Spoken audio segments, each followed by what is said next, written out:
Hello, my absolute lovelies. Look at my view today. I am just in this beautiful park and I got this really cool motherfucking hat. So needed to just get on and just start telling you what's going on. So still living the car living life, just super interesting. And I've got 3 things that I have had on my dream board, dream list, whatever, because I a lot of it I just wrote down, some of it was on my dream board, that I actually was not able to manifest until car living. So, couple things I want to address before getting into the 3 things that are actually really working for me is the stigma that comes with car living in so many different fashions. We've got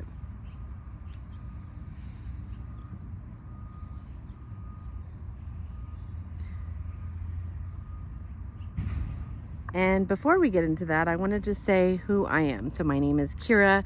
I am a wellness guru. I'm actually a business and wellness coach to S workers specifically. And I started car living and all of these other things and decided to document it. So would love it if you stuck around. So subscribe if you like this kind of content. Also, if you are curious about me, my very first video that I made about how I got started doing all the things adult creator, go and check that one out. Okay, so let's talk about stigmas. Have you ever seen Chris Farley doing the van? But I live in a van down by the river. What's so funny about that is that there was a point, I think like 5 or 6 years ago, I saw a meme where we were always told never to be the man living down by the river in a van. I mean, that's what we were told not to do. And it was becoming people's dreams to actually do that. And I'll be honest with you, I was one of those people. I always thought it was so cool. And I was like, oh, I'll get there. Like, that'll happen for me. And of course, I didn't know how. It's happening, as I've explained in the other videos, a little bit differently than I had imagined. But it's happening. And with that, there is so much stigma. Going back to the Chris Farley and like making fun of that specific guy. I am said guy at this point. And had an interesting thing happen that I just wanted to share with you because maybe you've gone through it and maybe you need help getting through that part and losing any shame or some sort of guilt or whatever of living this kind of life. And I know that it's not just me because I'm part of groups where there are so many people that are talking about how their friends are not supportive or their friends are mean or they've lost touch with people because they want to live this lifestyle. And something that had happened to me was my, we'll just say family member. I had a family member who I was telling everything to. And honestly, I love this person dearly. Love this person. This person did hurt me, and I did completely tell this person that they really hurt my feelings doing this. But it's not like it's a secret. Like, I'm here telling all of you here on YouTube of what I'm going through, what I'm doing in car living. I am telling the world basically. But it's when the people who know you that it becomes a little bit different. It becomes like judgmental, and it becomes like some people have like this shame and guilt that they have themselves and they project it on you. And it's so interesting. So I had a family member who had talked to a mutual friend of ours and told him what I was going through. Is this a secret? Not necessarily. Would I personally go around telling other people about something like this? Like, that's not my story? No, I wouldn't. And I think that that's probably what hurt me. But that person that they told one of my mutual friends with that person. And that person messaged me. I get a message on Facebook saying, I'm worried about you. Like, are you okay? And that kind of thing. And honestly, this person actually is a really good person that reached out to me. And, I said, you were somebody that I wanted to talk to about this. But to be honest with you, not a lot of people understand what I'm going through and what I'm doing here. And it's hard to talk about it with people because I chose this life. It wasn't like, oh, I knew this was coming. This was something I prepared for. This was something I practiced for. And it's not a life that I recommend to everybody because believe me, it can be scary. In reality world, it literally as a woman can be scary. And in addition, I have been preparing for this. And so I just wanted to tell you that story because I want you to know you have your own story and you have your own belief system, and it does not matter what other people are thinking or saying. So here's the other part of this too, is there's lots of shame and guilt surrounding things like homelessness and not having a home. And since choosing car life, I have met so many different walks of life. And this is the way that I kind of can divide it into whatever you want to call it, to little compartments here. Is you have homelessness and then you have houselessness. And it is a physicality and it's also a mentality. You know what I mean? And there is an energy that can be so desperate and so sad in homelessness. And then there can be this houselessness where am I perfect emotionally? No, but like this is something I wanted to do. The way it happened is weird, but I am finding joy here. So there's a difference here. And I think that it's time for society to really pick it up and roll with it.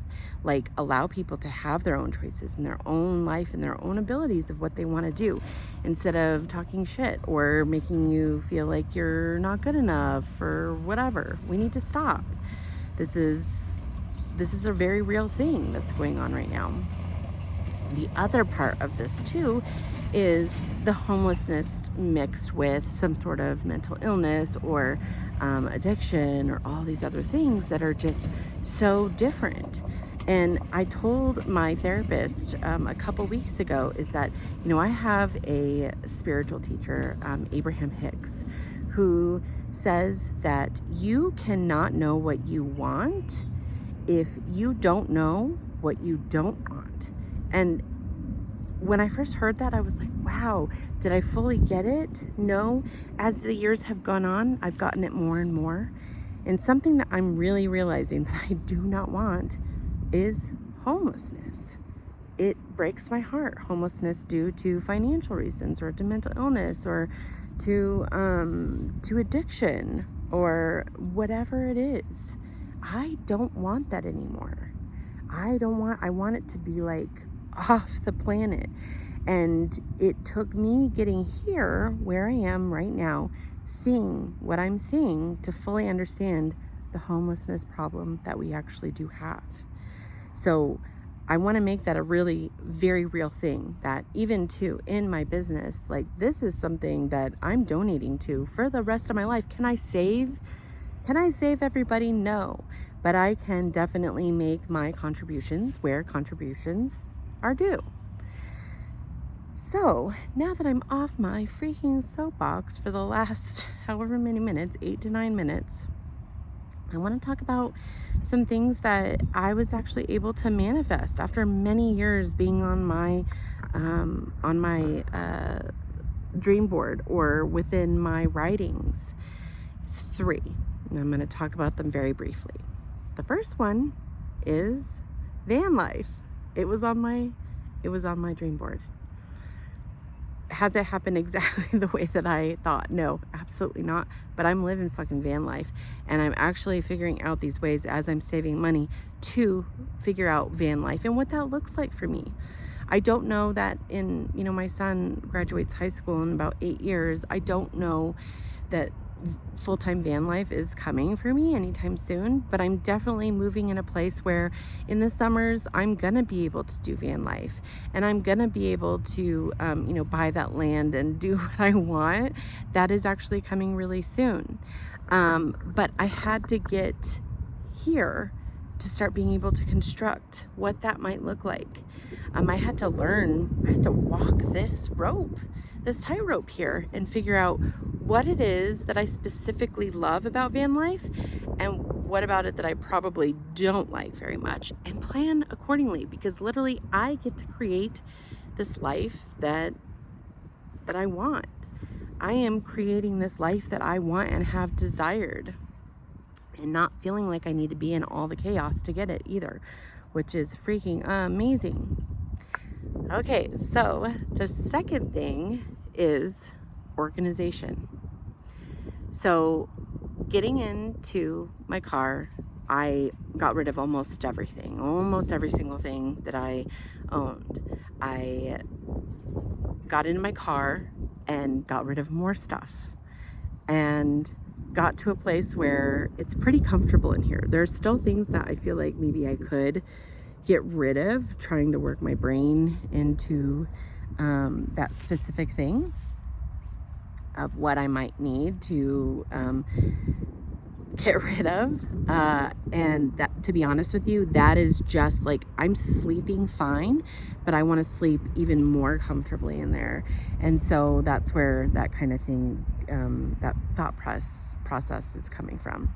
But the other part of this is that the organization, I am living and breathing and always in my car, like most of the time.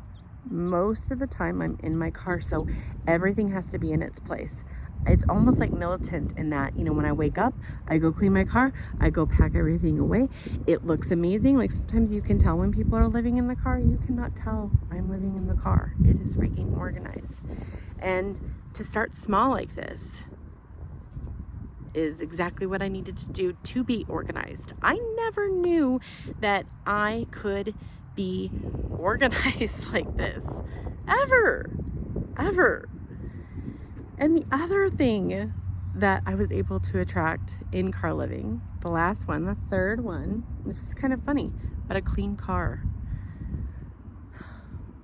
With organization comes a clean car, and it's like right in front of me. I was even like, cleaning out my cooler yesterday, and just like, this reminds me so much of like what they prepare you in the military as well, where you just every day are doing the same thing over and over and over again. And to be honest with you, I grew up in a very chaotic life.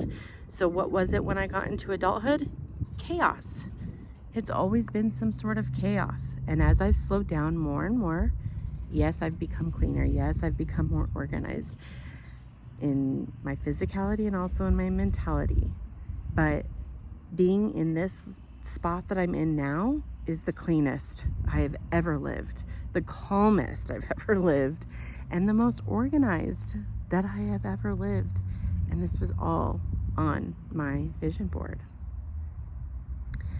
So at this point right now, my main focus is literally just joy. It's just joy. And however that looks, like some days it's going to the park, some days it's relaxing, some days it's like thinking about my business, some days it's getting in front of the camera like this and just talking. And right now I'm just in the process of growing something that has been a little seed for so long, and I don't know how that looks. So it's really important for me that you give me the information, if you like this kind of content, to let me know in the comments. It's very important at this point. And in addition, my OnlyFans brand is still there. It's completely still there. And it is something that you can definitely go and support me with. It'd mean a lot. And if that is not your thing, I totally get that too. Support my channel. Watch my channel. I will be putting a Cash App down in the comments too. If there is, something you want to support me financially, amazing. If you don't want to do the OnlyFans, totally cool. But just wanted to come here and just say, hey, what's up? And just share some good insights that I've had over the last couple weeks. So I hope you are well, and I will catch you next time. Mwah.